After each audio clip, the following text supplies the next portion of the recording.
ታቃላችሁ በአሁኑ ደረጃ 41 የውጭ ተቋማት የኢትዮጵያ ቤተክርስቲያን ላይ ጥናት ይሰራሉ ግዕዝ ላይ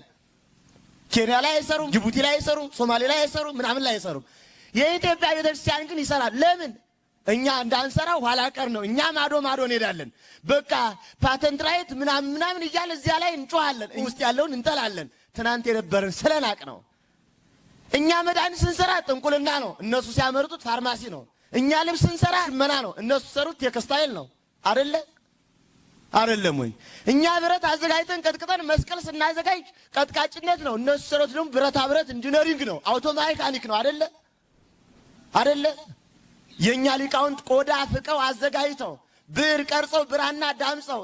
መጽሐፍ ጽፈው ሲያዘጋጁ ይሄ ቆዳ ፋቂነት ነው እነሱ ደግሞ ሲሰሩት ደግሞ የቆዳ ውጤት ፋብሪካ ነው እና እንዲሁን አልሞትንም ትናንት ያልነበረን ምን አለ ከ1 ሚሊዮን በላይ ለዓለም የብራና መጽሐፍ ያስተዋወቀች ስነ ጥበብን ስነ ፈለክን አየራት ሙፃ ነፋሳት ብርሃነ ሚጠተ ብርሃናት ድርገታት የከዋክብት የፕላኔት ትምህርት ለዓለም ያስተዋወቀው ማን ነው ወዳጄ ማን ነው ዓለምን በስነ ከዋክብት በስነ ፈለክ የመራው ማን ነው ዓለምን በስነ መድኃኒት እንዲከፍ ያደረገው ማን ነው የዓለም የኢንዱስትሪ የሳይንስ አብዮት የሚባለው 16ኛው ክፍለ ዘመን ነው 16ኛው ክፍለ ዘመን ሚሽናውያን ኢትዮጵያን የዘረፉበት ዘመን ነው ያልተዘረፍነው አለ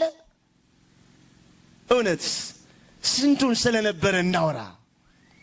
ስንቱን ስላጣ ነው እናወራ አሁን እንኳን ያለንን ለማውራት ባንዳና ሌባ ስለበዛ እንዴት እናወራው ያለንን እንኳን የሀገር ፍቅር የለው የሃይማኖት ፍቅር የለው የታሪክ ፍቅር የለው ሀገር በቀል ዕውቀት የለው ምን የለው ሞራል የለው በጣም ይጨንቃል